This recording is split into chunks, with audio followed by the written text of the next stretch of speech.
We're not scared of anybody. We're not beating the computers. You gotta beat the computers. See, you're a leader, Cody. You're a leader. You got leadership. You got leadership capabilities.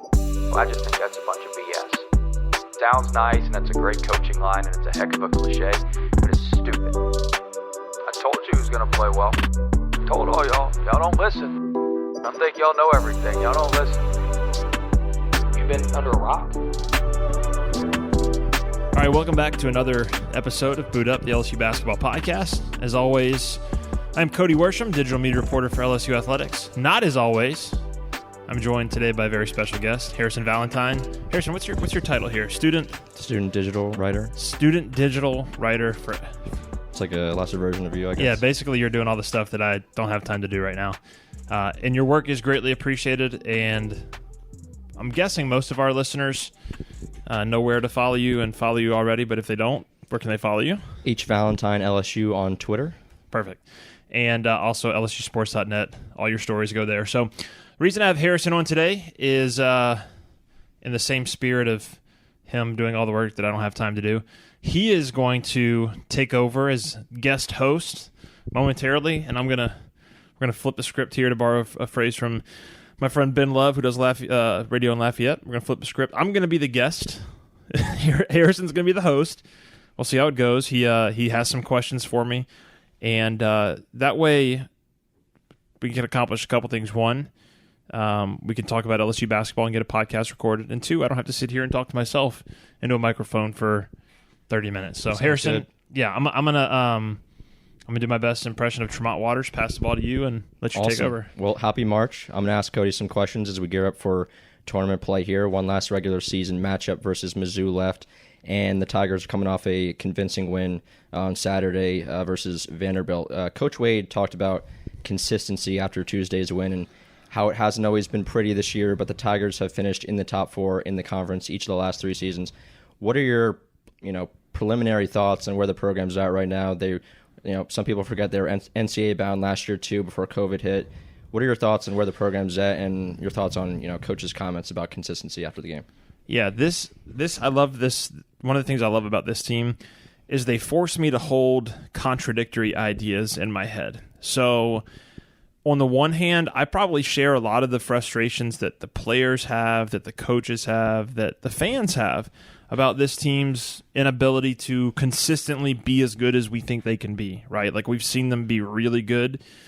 We've seen them struggle and not be really good. And so I share those frustrations. At the same time, as I think about this team and really the program as a whole and where they've been, Will's really good at putting it in perspective. This has been his goal from the outset.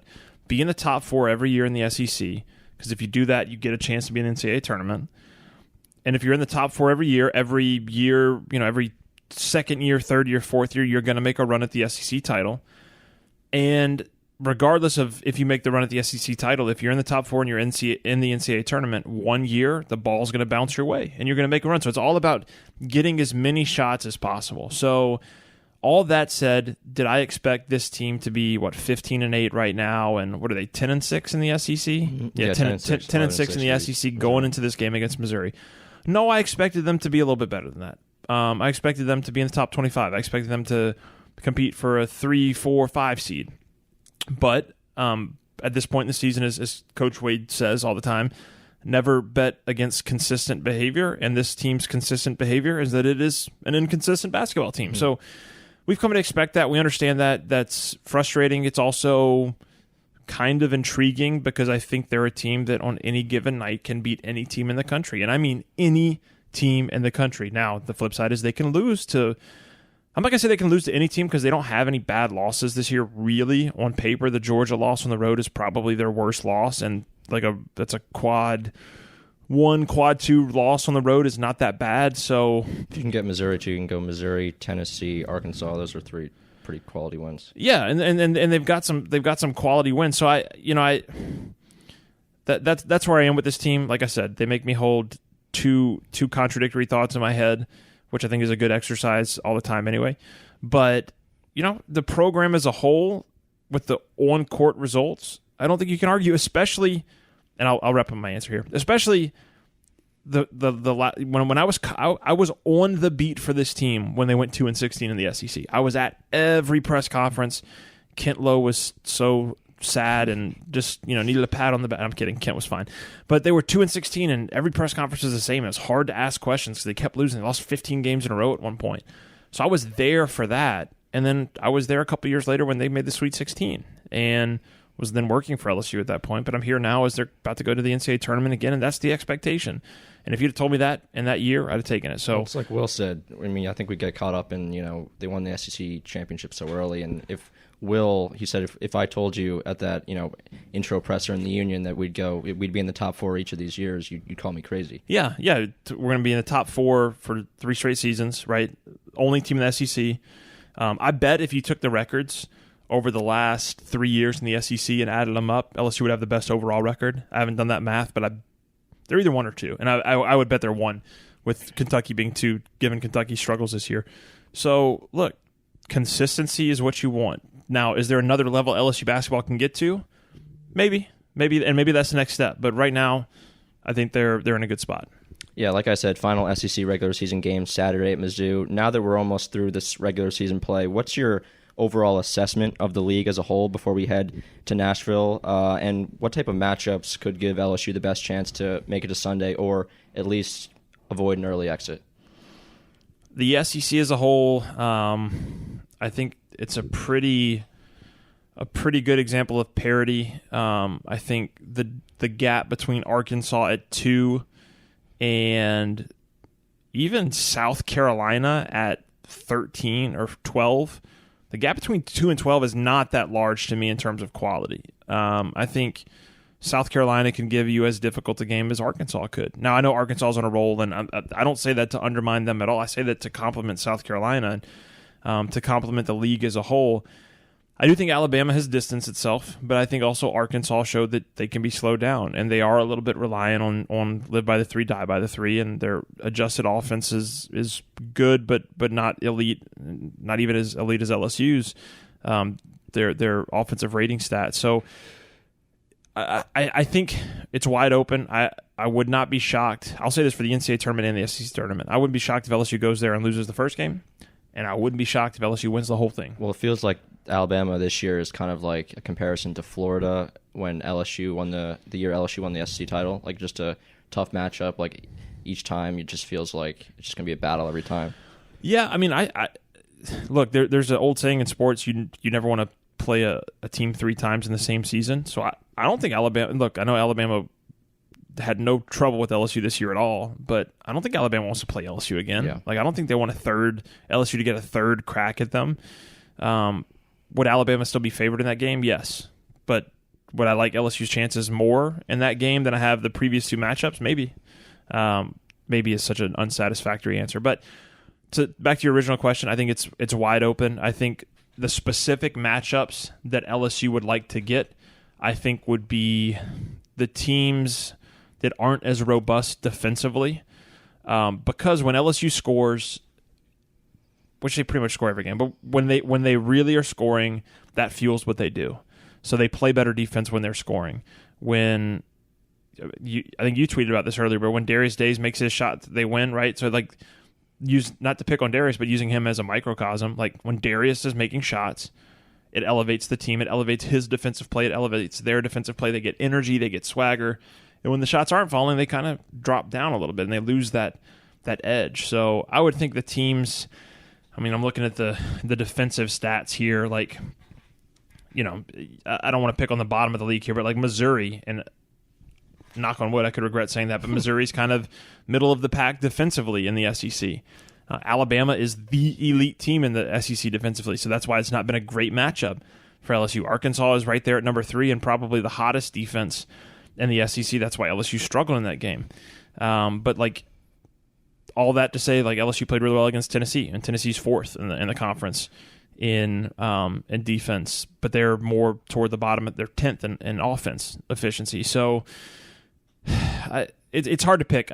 To be able to answer that question adequately, what team does LSU match up well against? I would have to have a uniform definition of what LSU is, mm-hmm. And my definition of who LSU is depends on each game. And Yeah. there's good LSU and bad LSU. So good LSU, every matchup's good. Bad LSU, those teams that can really sit down and guard you, it's going to make it tough on them. Yeah, so I want to talk about Jalen Cook in a minute and the minutes he gave the Tigers on Saturday. But it feels like when LSU gets the best minutes out of guys like LeBlanc and Gaines and Hyatt, the team really plays at its best. Are they fundamental to a potential run in March? And what are some other X factors that you feel are key to staying alive over the next 2 weeks or so? I think they're important. I don't think they're any more fundamental than any other piece. I mean, I already hinted at this. I think Darius Days is really the X factor that decides where this team goes. And that's not to put everything on Darius.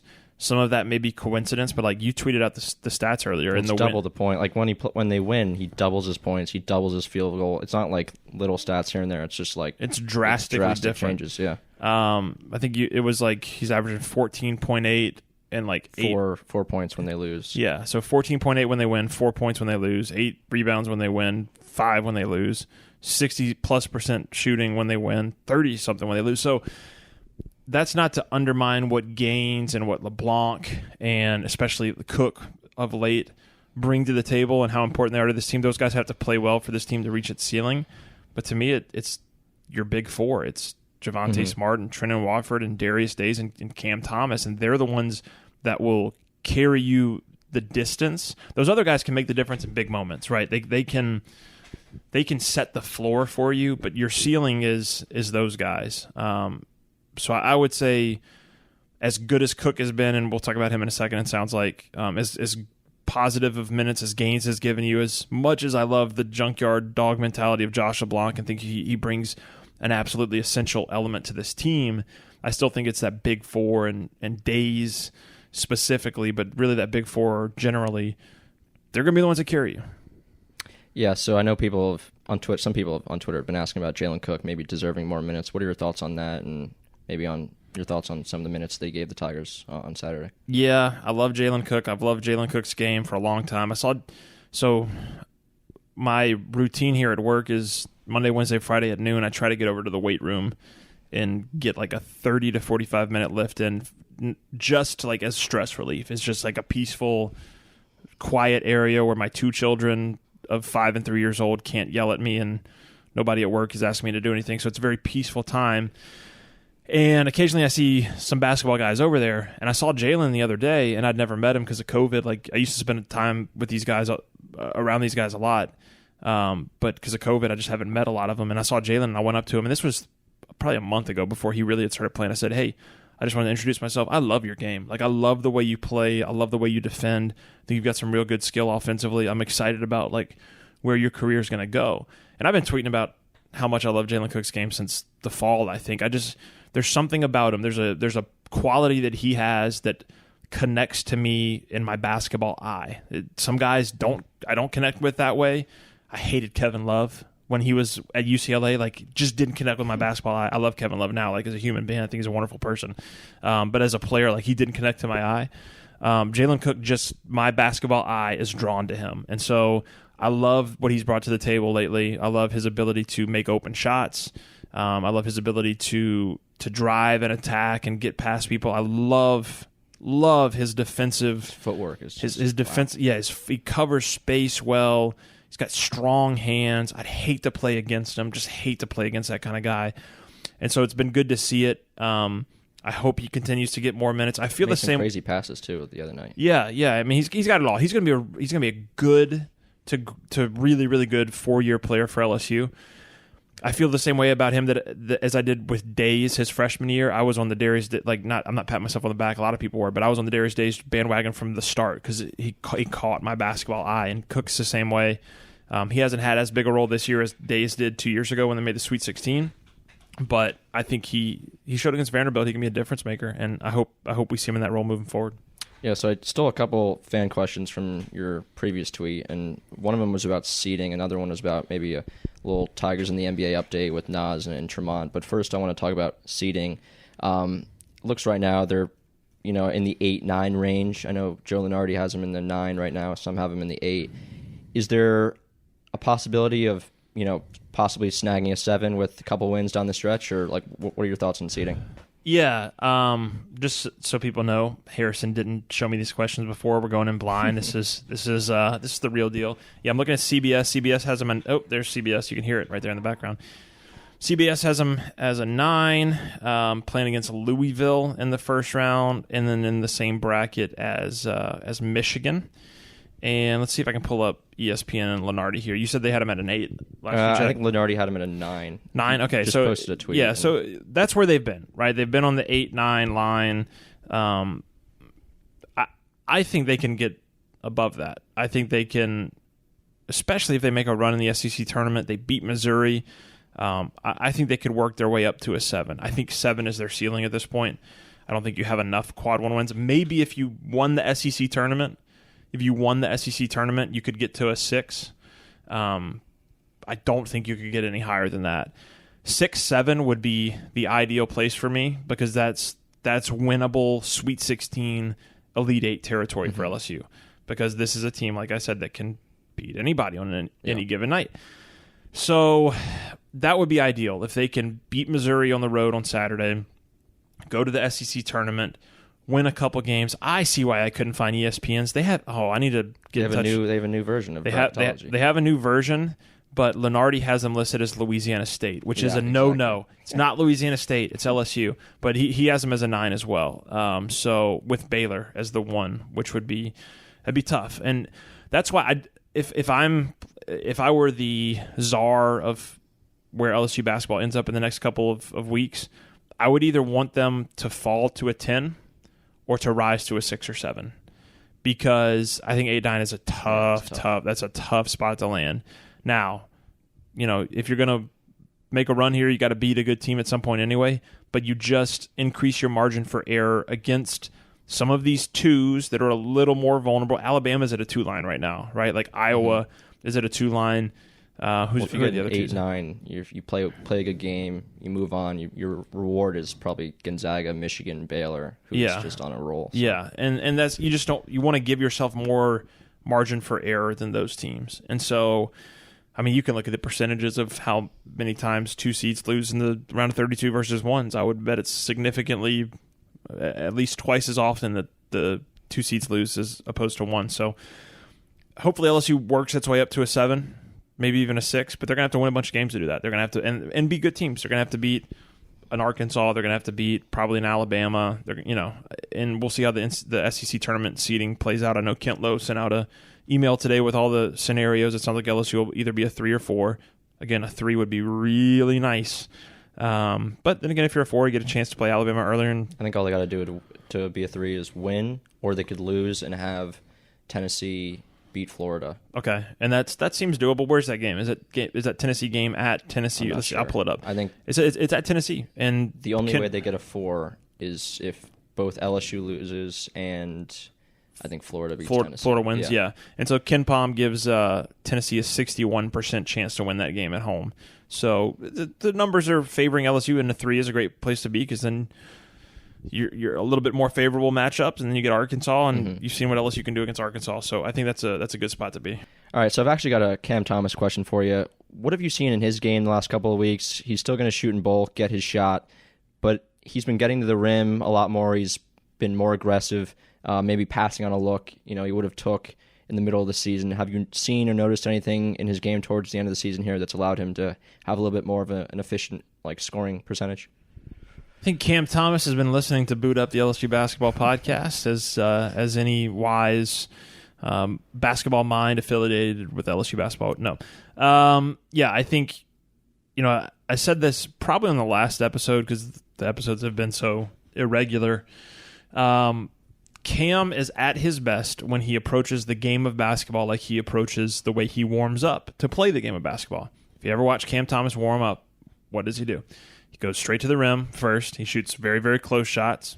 Then he backs up a little bit, shoots them from about, instead of 3 or 4 feet, from 10 to 15 feet. Then he backs it up to 3. Then he backs it up to NBA 3. Then he backs it up to 30 feet, and then he's warmed up. That's how he needs to play basketball. He needs to play basketball by attacking the rim, getting to the free throw line, and then getting the three-point shot after. And so he's really been doing that a lot lately. I'm looking at his last 8 games here on KenPom. Listen to his last 3 games in particular. 14 2-point attempts, 14 2-point attempts, 12 2-point attempts. When he had some of his worst games earlier in the season, it was like 8 2-point attempts. Yeah, you can tell 8 when 2-point attempts. his 9. shot's not when his shot's not falling, he kind of counters and becomes more aggressive, Yeah. drives, tries to get fouled. He just manufactures his points. Yeah, and for me, it's less about the number of shots as when he takes them. Take your threes later in the game. Get to the rim, get to the free throw line, start there. And so if you look at when LSU lost 4 of 5, this is his offensive rating, which for those who aren't into the basketball numbers, offensive rating is basically the number of points you produce per 100 possessions. So anything over like 110 is pretty good. Anything under 110, you're not very good. 89 against Alabama, 85 against Kentucky, 110 in a win over A&M, 97 against Texas Tech, 96 against Alabama. So really, the 4 or 5 games, he struggled. I know we talk about Darius Days being the X factor, but he struggled offensively, even though he was scoring 25, 28, 18, 21, 25 in those games. It wasn't efficient. Now, as LSU started to play better and he started to play better, I know they lost 2 last week, but they've been a little bit better lately. 153 offensive rating, exceptional. 117, very good. 142, very good. 100 against Georgia, not great, but not terrible. 118 against Arkansas, very good. 111 against Vanderbilt. So he's focused more on getting to the free throw line, getting easier shots, and it's made his three-point shooting better. He's made multiple threes in 6 of his last 7, 7 of his last 8, 8 out of his last 9. I mean, that's why, because he's attack the rim, and but then he's doing other things. He got 10 rebounds the other night. He had 4 assists a few games ago. He's finding other ways to contribute, and LSU is at its best when he's playing well. And here's my thing with Cam Thomas. Here's my Cam Thomas theory. We haven't seen him have the game yet where he goes 8 of 10 from 3. Like his best game from 3 this year, 5 of 11 against Texas A&M, 4 of 10 against St. Louis, 4 of 9 against SIU Edwardsville. Like he hasn't had that game where everything he throws up from 3 goes in, and he is capable of that. He's done it before. Based on what I've heard, he in high school had, his nickname was 30-point Cam. Like he would go for 45, 42, 44. Like it was he could have a game where he makes 6 threes in a row. It could happen. It's in his bag, and he hasn't done it yet. But he's the kind of guy that I could see steps onto the court in March, and that comes out of him. He has the Jimmer Fredette effect. He has the Steph Curry effect. That ability when the moment is big, the best comes out of him. I think he has that in him. Is it going to happen? I don't know. It may not. It's a crapshoot every year with March, but he's got that capability. And if he does that, I know I said Days is the X factor, but if he does that, like, who wants to play LSU? Who wants to try to guard that? Because when he does that, everyone else gets better looks. And unlike Steph Curry, unlike Jimmer Fredette, he's got some dudes around him who were legitimate 4-star, 5-star, can drop 20 on you by themselves. And that makes LSU really dangerous. If you're a guessing man, you think you get some good news from the league office on Tuesday, or? Probably, yeah. I think SEC Freshman of the Year, the kid from Auburn has the best shot, but he missed so much of the season. I think Moody has probably a second chance shot. Moody's played so well for Arkansas lately. I think Sharif got injured, right? Did he? Okay, yeah. I haven't even paid attention to Auburn, just kind of knowing that they can't play right for after the postseason. LSU game. I think he's been out for a couple games. But SEC Freshman of the Year, definitely. Now I could see Player of the Year going to someone from Bama or you could even give it to like Herb Jones at Alabama as kind of an all impact kind of guy. But yeah, Freshman of the Year should be his, and first team all conference. All that seems fair. And then finally, we got a question about kind of giving a Tigers in the NBA update. Nas with the T-Wolves, Tremont with Celtics, etc. Like, what have you seen from some of the former Tigers in the NBA? Yeah, it's been for me hit and miss with what I've seen from them. I've tried to keep up with it as much as I could. Seen Tremont kind of get some spot minutes, and the other night he and Skyler had a back and forth kind of game where I think Tremont hit 4 or 5 out of 5 from the field, had a few assists, but Skyler had 8 points and 5 assists and contributed really well. Naz is a guy that I always said was built for the NBA. Like defensively, he's not going to be elite at that level, but offensively, he's the perfect mesh. He's the perfect understudy for Karl Anthony Towns. Like it's a good fit for him. His skill set, he's a guy that, you know, Will Wade used to say this about Skylar, but a guy that's going to be better the more space that he has to operate. And so that's true at the NBA, and that's true of Skylar. Like I think Skylar will get more opportunity. I know they just had a coaching change in Atlanta with Lloyd Pierce getting fired, but I think Skylar's a guy that as the season goes on and you kind of feel where your chances are of making the playoffs are in Atlanta, and you want to invest in your young guys. I mean, who would you want to invest in more in terms of playing time than Skylar? And every time he's played, to me, he's looked like he's belonged. So, and then Tremont, you know, with the Celtics, I remember when Tremont was at LSU, one game. I think I can say this now. I'm going to say it. I'm not going to get in trouble, I don't think. This was before I worked at LSU. I sat next to Daryl Morey at one game, and this was Tremont's like freshman year, I think.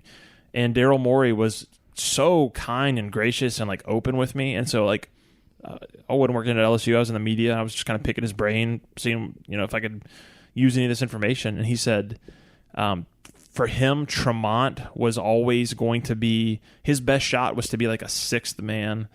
Who was the guy that played for the Rockets? I don't know if you'll remember this. The guy that played for the Rockets, was it Aaron Brooks that played for the Rockets? He played at Oregon, 5'8", 5'9", but electric scorer. And he was like, he's going to have to be that kind of player. He's going to have to be the kind of guy. I think I'm right when I say it's Aaron Brooks.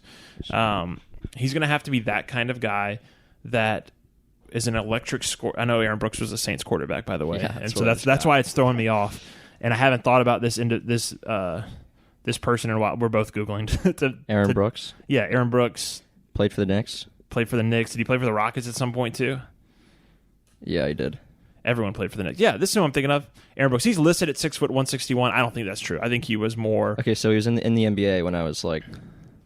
Oh, God. I'm aging myself. But yeah, I remember him with the Rockets, and that was who Morey compared him to. But he was super... He averaged 19 and 5 in 2009, 2010. And he started every game that year, but the rest of his career, he was basically a coming off the bench guy. In the first 2 years, he was a coming off the bench guy. And he was best in that role because when you're 5'9", as good of a defender as Tremont is, it's just a matchup problem at the NBA. Like when you have a 6'6" point guard on the other side. And so being able to get him in the right spots is what's key for him. But skill-wise, offensively, there's no one more skilled than him. And I haven't looked at his numbers, but I hope he either is in a spot where he can find that role or develops into a spot and finds himself in a spot where he can grow in that role. As John Rothstein would once say, this is March. Boot up. It is March. Let's go make a run. Yeah, let's go make a run. Thank you for doing this. Thank you for all the work you've done over the last couple months. I'll point all our fans to your work on LSUsports.net and on Twitter. And if you don't follow Harrison, follow him. He did this to me as a favor so that I could talk about basketball without having to do a whole lot of prep. And now, Harrison, we're gonna end this. I'm gonna hit stop on this recorder, and I'm gonna give it to you. I'm gonna let you handle it in post. That's what I'm here for. And get you the reps there too. So, Harrison, thank you. Of course. And to all the fans, thanks for having me. Yeah, and to all the fans, thank you for listening. And hopefully next time we talk, we're talking about NCAA tournament and LSU's matchups and how they're about to get ready for a run to the Final Four. So until next time, thanks for listening, and boot up.